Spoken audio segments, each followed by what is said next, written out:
ఇలాంటి ప్రజా ప్రభుత్వంలో కాంగ్రెస్ ప్రభుత్వము ఎవరికి భయపడాల్సిన అవసరం లేదు. ప్రతి దానికి కూడా జవాబు చెప్తాము. ప్రశ్నించే హక్కు ప్రతి ఒక్కరికి ఉన్నది.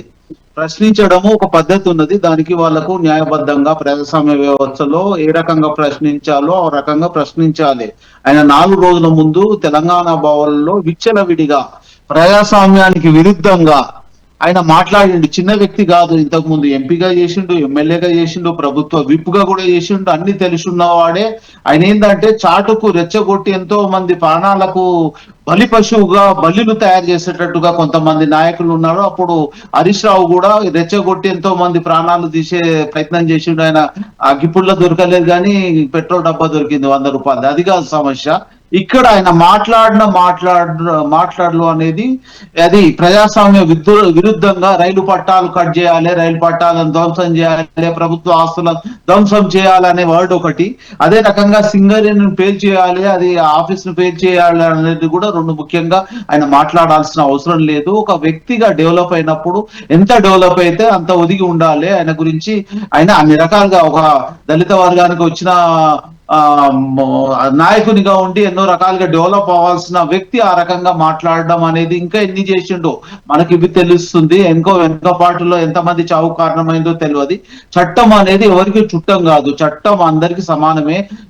మన అనేది లేకుంటే ఎవరిని కూడా ఉపేక్షించాల్సిన అవసరం లేదు. ఆయన ఈ రకంగా మాట్లాడినందుకు పీడీ యాక్ట్ అంటే దేశద్రోహం కేసు పెట్టి ఆయన ఎన్ని రోజులు అరెస్ట్ చేసినా చట్టపరంగా చేసినా ఇబ్బంది ఏం లేదు.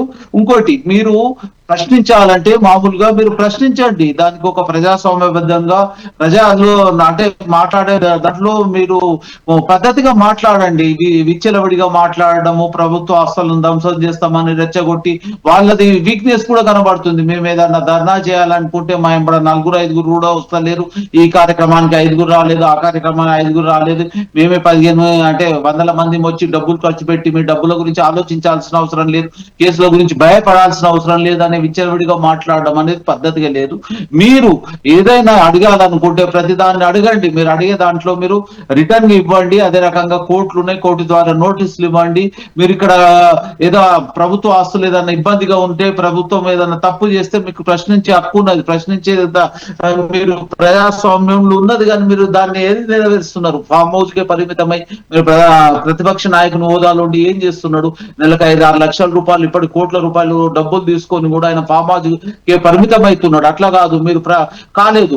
ప్రజాస్వామ్యంగా మీరు ప్రజల దగ్గరికి వెళ్ళి ఉన్న విషయాలు చెప్పండి. ప్రజా ఉద్యమం తీసుకురండి. తెలంగాణ ఉద్యమం ఏ రకంగా తీసుకొచ్చిండో ఇప్పుడు మీకు నష్టం జరుగుతుంది. ఎక్కడ అంటే ప్రజలకు ఇబ్బందికరమైంది, ప్రజల ఆస్తులకు నష్టం జరుగుతుంది, ప్రజలకు సంబంధించిన అంటే ఇబ్బందిగా ఏదైనా జరిగితే దాని గురించి అడగండి.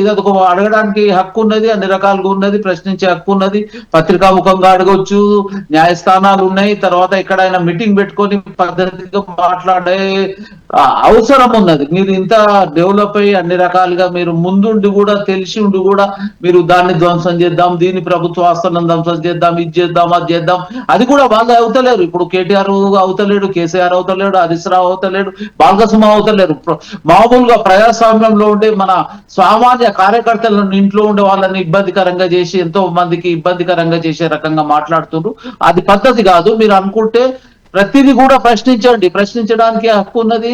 పత్రికలు ఉన్నాయి, సోషల్ మీడియా ఉన్నది, అదే రకంగా కోర్టులు ఉన్నాయి. ప్రతి దగ్గర కూడా అధికారులకు మనకు రిటర్న్లు కూడా ఇచ్చి అధికారులకు రిటర్న్లు కూడా కాంప్లీట్ ఇచ్చేసి రిసీవింగ్ తీసుకోండి. మనకు ఏంటంటే సమాచార చట్టం ఉన్నది. సమాచార చట్టంలో ఏదైనా ఇబ్బంది జరిగినప్పుడు కూడా మనం ఏ రకంగా తీసుకోవాలి అనేది మీకు అన్ని తెలుసు. తెలిసిండు కూడా ఈ రకంగా చేయడం అనేది పద్ధతి కాదు. ప్రజాస్వామ్య బద్దంలో రెచ్చగొట్టి ఇట్లా కాలంగా అంటే వాళ్ళు ఏమైతుందంటే 2-3 సంవత్సరాల నుంచి మేము మా పరిస్థితి ఉనికిని చాటుకోవడానికి కూడా ఈ కార్యక్రమాలు చేస్తున్నట్టు అనిపిస్తుంది. వాళ్ళ ఉనికే దెబ్బతినే పరిస్థితి వచ్చింది. వాళ్ళు ఏమైతుందంటే వాళ్ళకు 2023లో ప్రతిపక్ష హోదా ఇచ్చారు. తర్వాత ఏ ఎలక్షన్ లో పోయినా కానీ వాళ్ళకు సున్నాలు వస్తున్నాయి. అంటే వాళ్ళ ఉనికిని కోల్పోయే పరిస్థితి ఉంది. అంటే అప్ అండ్ డౌన్లు సహజమే, కానీ వాళ్ళ దాంట్లో అంటే వాళ్ళకు మానసికంగా ఇబ్బందిపై వాళ్ళు ఇబ్బంది, దానికి పరిష్కారం ఏ రకంగా చేసుకోవాలి, మనము ఎట్లా డెవలప్ కావాలనే ఆలోచన లేకుండా ప్రజలను అంటే టెర్రరిస్ట్ గా అంటే ఒక దేశ ద్రోహులను మాట్లాడాల్సిన మాటలు ఒక అధికారంలో అంటే ఒక ఎమ్మెల్యేగా చేసిన అతను, ఒక ఎంపీగా చేసిన అతడు, ప్రభుత్వ విప్పుగా చేసిన అతను ఆ రకంగా మాట్లాడడం పద్ధతి కాదు. అదే రకంగా ఎవరు ఏం చేసినా కానీ తప్పును ఖచ్చితంగా శిక్షించాల్సిన పరిస్థితి ఏర్పడుతుంది. మేము కూడా అధికార పార్టీలో ఉన్న కార్యకర్తలైనా నాయకులైనా కానీ ప్రజాస్వామ్యబద్ధంగా మాట్లాడాలి. ఏదైనా ఇబ్బందికరంగా ఎవ్వరు మాట్లాడినా వాళ్ళ మీద చర్య తీసుకోవడానికి ఖచ్చితంగా ప్రభుత్వం ఉంటది, కాంగ్రెస్ ప్రభుత్వం ఉంటుంది. దాంట్లో ఎవరిని కూడా వెనక ముందు చూడాల్సిన అవసరం లేదు. మీరు అది మనకి ఇబ్బందికరంగా ఉంటే ప్రైవేట్ పిటిషన్ ఇచ్చి కోర్టుల ద్వారా కూడా ప్రైవేట్ కేసు కూడా చేసుకున్న హక్కు మనకు ఉన్నది. దానికి చట్టాలు మనకు ఉన్నాయి. ఒక దారి కాదు, మనకు న్యాయంగా చేయాలనుకుంటే ప్రజా ఉద్యమంలో పోవచ్చు, అధికారులకు రిటర్న్లు ఇవ్వచ్చు, న్యాయస్థానాలకు ఈ అప్లికేషన్స్ ఇవ్వచ్చు, అవసరం అనుకుంటే రాష్ట్రపతికి ఇవ్వచ్చు, గవర్నర్కి ఇవ్వచ్చు.